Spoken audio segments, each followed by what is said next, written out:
1 out of 5 people with hip arthritis, that's about 20%, are expected to need a hip replacement. And of those people that get a hip replacement, the risk of having a revision surgery or a second hip arthritis because something went wrong with the first one, the risk is anywhere from 5% to 35%. That's massive, but there's fixes to this, and I'm gonna tell you exactly what I think you should be doing so that you can heal from hip arthritis and avoid having a hip replacement surgery. Here's brutally honest advice to avoid having a hip replacement surgery. Don't strengthen your hip flexors. Let me explain why. Here in the hip joint, you've got muscles in the front called the hip flexors. The muscles on the back are the butt muscles called the hip extensors or the glutes. They have different names. But if you strengthen your hip flexors in the front, the root problem of hip arthritis, and this is not mainstream, so what I have to say, I've got tons of videos on the internet talking about this. The root problem is that the muscles in the front, the hip flexors, are too strong relative to the glutes on the back, and so it pulls the ball forward on the socket, causing excessive compression or abnormal pressures inside the joint. Over time, as you live your life, as you walk around, exercise, work, do all the things you have to do with bad alignment in your hip joint, it eventually sets you up for hip arthritis. So if you strengthen your hip flexors, these muscles in the front that are already pulling the ball forward in the socket, then you're just making hip arthritis worse over time. So don't strengthen your hip flexors. Number 2 is don't strengthen your quad muscles on the front of the hip. Right below the hip flexors up here, you've got quads on the front of the thigh. One of those muscles, called the rectus femoris muscle, also behaves as a hip flexor because its attachment is from the kneecap down here up to the front of the hip in these bones. Because it crosses the front of the hip, it can act as a hip flexor, raising the knee just like this. So you shouldn't be strengthening your quads either. There's other muscles you should be strengthening, the glutes, in order to solve the imbalance problem and get better alignment in your hip joint.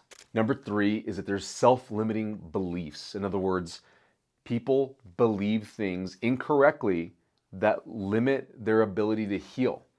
They believe things about the way that hip arthritis can progress, positively or negatively. So a big one is that hip arthritis is an age-related problem, which is not the case at all. That's a correlation. Correlations are different than causes. In the research world, a correlation is when as something increases, so does some other variable. And so what we see is that as age increases, hip arthritis also increases in severity, in incidence, like the amount of people that get it. Like you're more likely to get hip arthritis as you get older. But that doesn't mean that age is the cause of hip arthritis, but that's how it's often talked about or perceived. And the general public, because of the way that the medical industry talks, has this self-limiting belief that I'm just getting older and hip arthritis is getting worse anyway, I might as well have a hip replacement.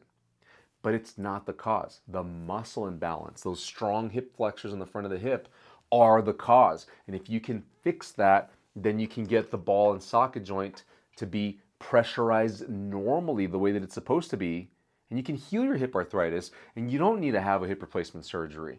But you've got to change these beliefs. You've got to change the way that you see hip arthritis in order to be able to move properly through healing it naturally. Number 4 is it's a muscle imbalance as the root cause. You've got to believe that with your whole heart because it's a pressure problem. So if it's a muscle imbalance and you've got influence over this problem, because if you can strengthen the glutes on the back of the hip and cause these hip flexors in the front to not compensate so much, and that's simplifying the whole muscle imbalance. There's a little more details to it, but for the sake of this video, just get your glutes stronger and it's going to better align the ball in the socket.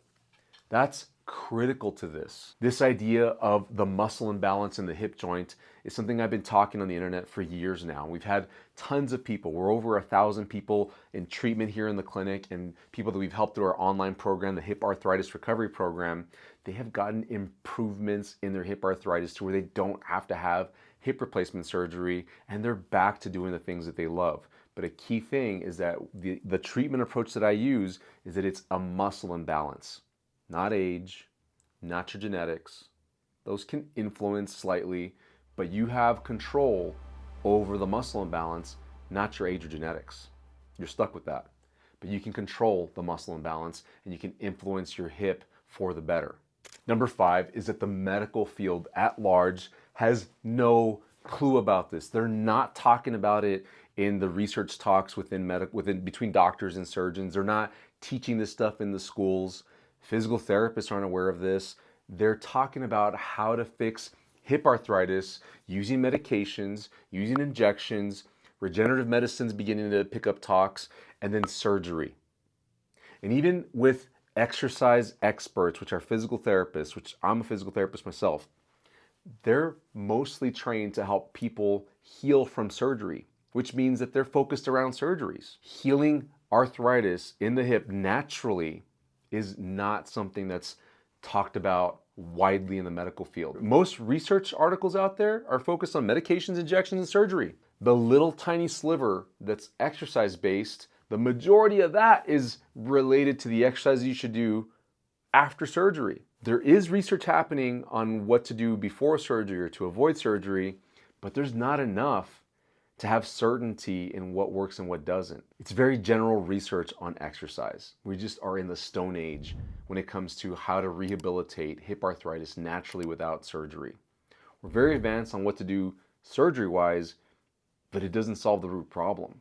So if you're seeing a doctor, if you're seeing a physical therapist, if you're seeing a surgeon to help you with your hip arthritis problem, they're working off research that's gonna eventually lean towards injections, medications, and surgery. If you're trying to prevent having a hip replacement surgery, you go to a physical therapist, chances are they're going to try to take you through some exercises that are usually going to look a lot like the exercises that somebody who's recovering from a hip procedure is doing, which is a different set of exercises. It's a whole different concept. And if it doesn't work, your physical therapist is probably going to say, hey, it looks like we couldn't help you. Let's send you back to the surgeon. That's where we're at in healthcare. That's what you've probably been through. I know there's people out there watching this video saying, yep, you called me out. That's what it is. Because it happens so much. I see it so much. Hey, I want to interrupt the video really quick to tell you about our hip arthritis recovery program. This program has 3 major components in it that you can take advantage of. One is it's got a curriculum. It tells you exactly what to do to heal your hip arthritis, to go from not being able to walk, having pain in the mornings, stiffness in the mornings, fear that you're going to have a hip replacement eventually. It tells you all the steps in the curriculum, but then we've also got coaching. You get group coaching that's live with me and my recovery coaches, plus you get into a community of other people that are on the same journey as you, trying to avoid having a hip replacement and getting back to doing the things that they love to do. Learn more about this program, the Hip Arthritis Recovery Program, in the link below here in the description. Back to the video. You can't rely on medical professionals to help you heal naturally from hip arthritis. You've got to do your own research. You got to figure out what works for you. You've got to make sure that you're fixing the muscle imbalance. That's why I've made this channel. That's why I've made the Hip Arthritis Recovery Program. You can check that out in the description. There should be a link in there for you. If you're talking to a surgeon, they do surgery. That's what they were trained to do. They're looking for surgical candidates. And if you have stage 2, 3, 4 hip arthritis, they're probably going to suggest surgery eventually. Maybe they'll try some non-surgical treatments for a while, but they're trained surgeons. They're going to look for a way to help you, to do good by you with the skills that they're good at.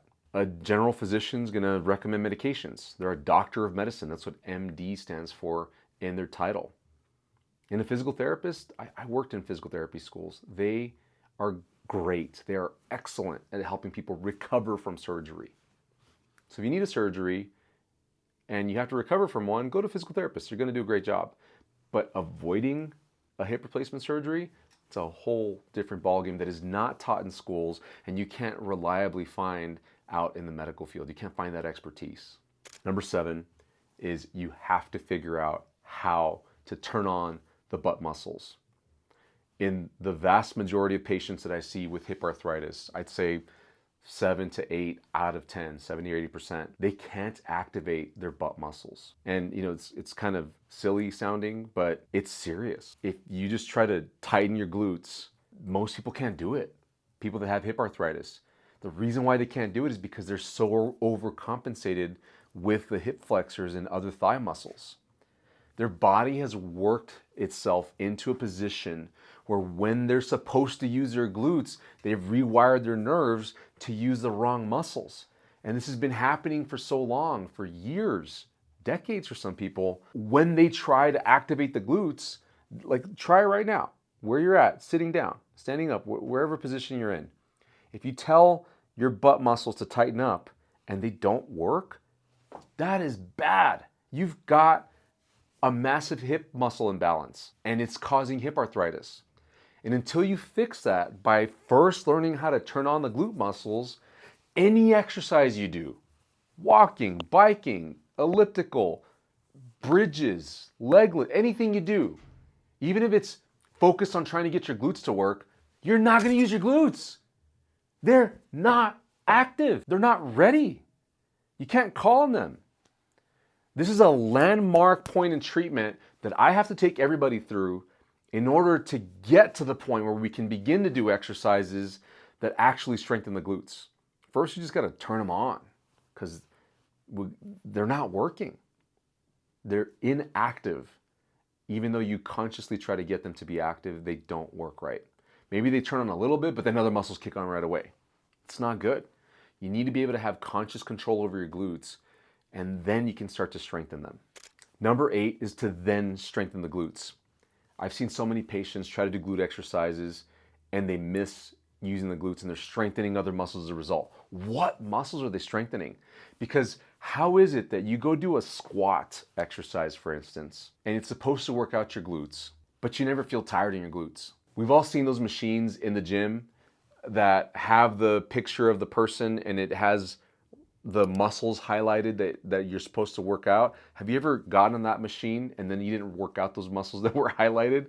You missed them completely? It happens. Happens all the time, and we just kind of gloss over it like it's no big deal because you feel something else worked anyway. But that's a big deal if you didn't work out the muscle you intended to work out. So once you can turn on the glutes, now you have the challenge of consistently making them tired in order to strengthen them. And then you've got to tire them enough to push strengthening.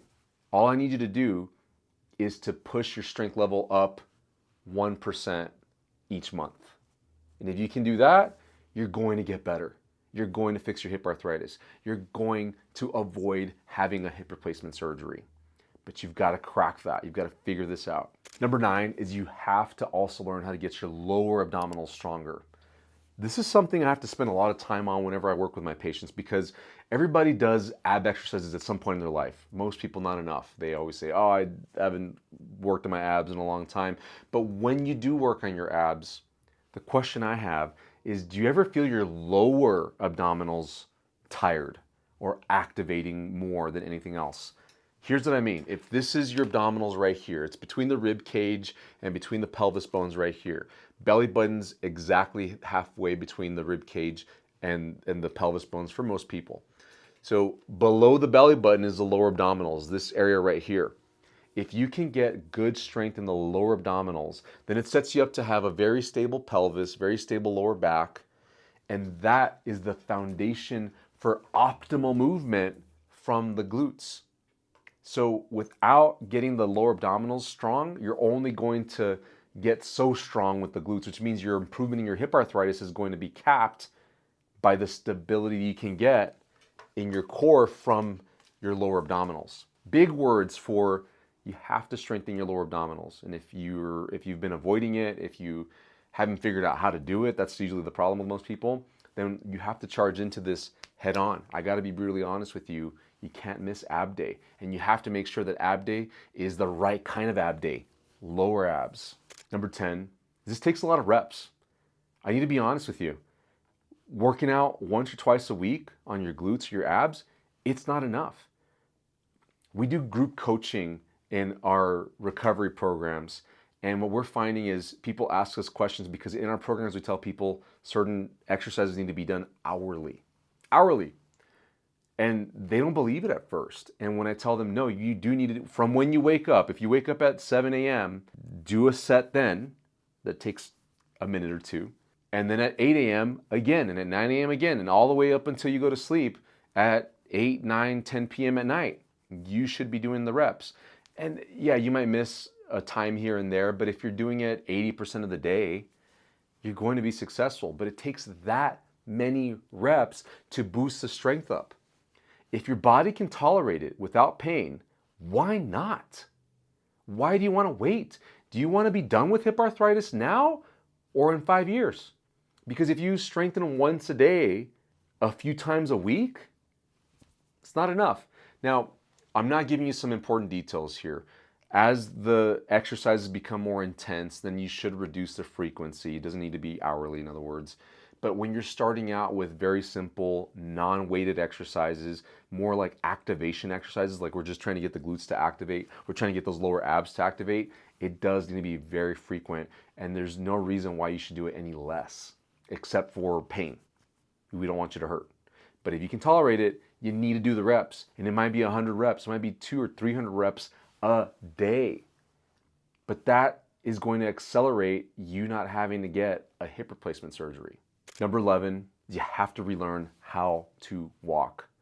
I have patients coming into the clinic all the time that think it's ridiculous that we cover walking because they say, I've been walking my whole life. I haven't stopped walking, never had a problem walking except for a little bit of pain now that I have hip arthritis. Do we really need to cover this? And I tell them, yeah, because you've been using your hip flexors to walk. You've learned incorrectly.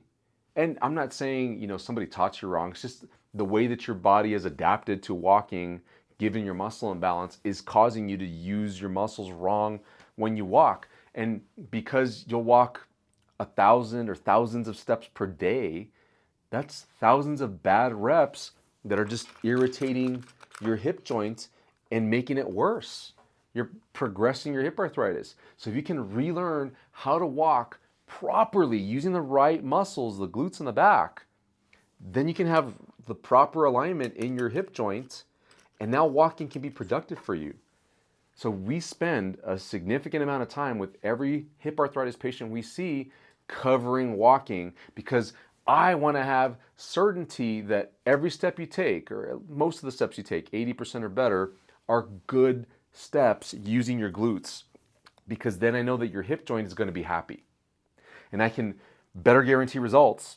I mean, I can't guarantee any results. It depends on your effort and you doing the work, but we have a lot better shot at you feeling better in your hip arthritis and avoiding a hip replacement surgery if your walking is glute focused. Number 12 is a cane doesn't have to be forever. I love canes and walkers for hip arthritis problems because it offloads your painful hip, especially if you stand up and you feel pain as soon as you bear weight on that leg, on that hip. A walker is going to make the world of a difference for you. And as embarrassing as it is to have to explain to everybody why you're on a walker now, or carry the thing around, as inconvenient as it can be, it's saving you from a hip replacement surgery. And if you can spend a week or two, for some people it's just a week, and it allows their hip to be offloaded enough for that inflammation to go down, then meanwhile, they're able to learn how to walk properly, use their glutes better, strengthen their glutes. They can tolerate glute exercises to fix the imbalance. You don't need the walker eventually. You can downgrade to a cane or even get rid of the cane and have nothing, and you're better. But the fear is that once you get the walker out, that's it. You're stuck with the walker the rest of your life, because that's what people tend to do. But it's because they don't ever learn how to use their glutes, because they get pushed towards medications, injections, and eventually surgery, and they never get the root problem fixed. So they never leave a walker.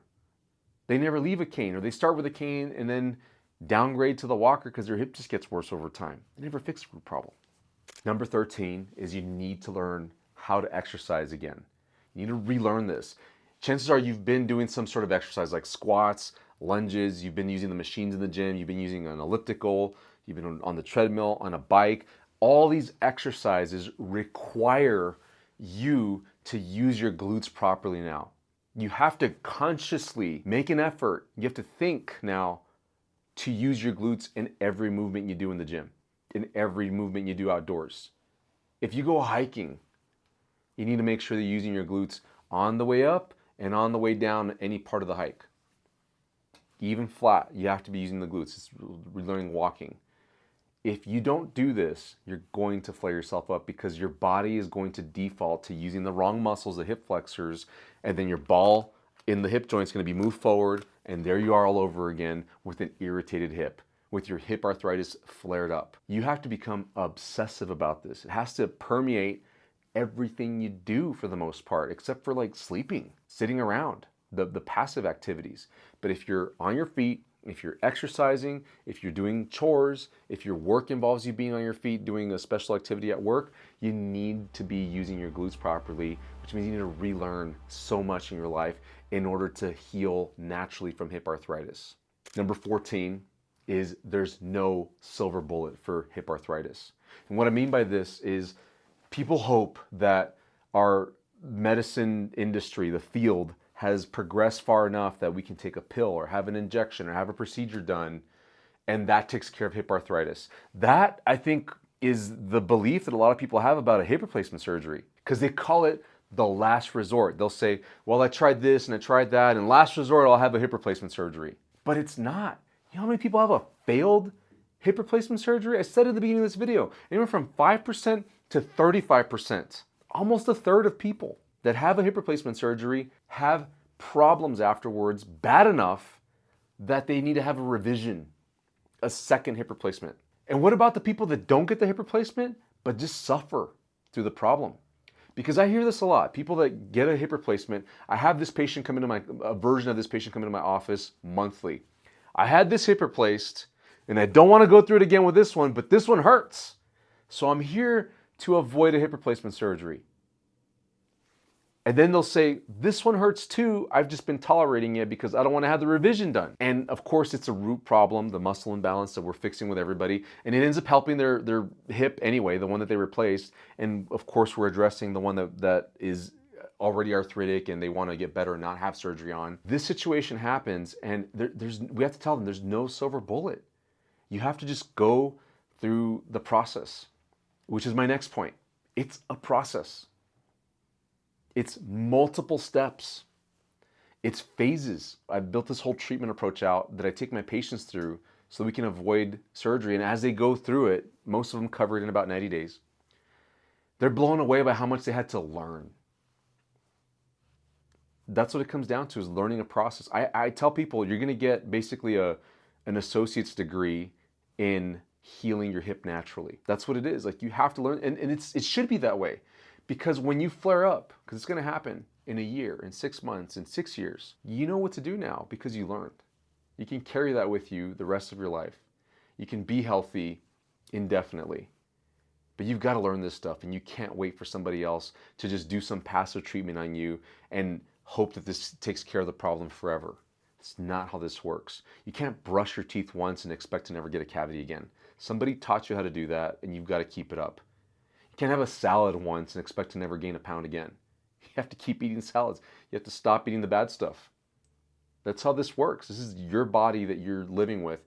And I want you to keep your hips, the rest of your body. They've done so much good for you. They've carried you through your entire life, through raising a family, through working, through a career, through so many accomplishments in your life. Don't replace them so quick just because they hurt. There's things you can do to make them feel better. I hope this advice was helpful for you. Go check out our channel for more videos, detailed videos on exercises. Go check out our hip replacement recovery program if you want the whole process. I hope to see you soon.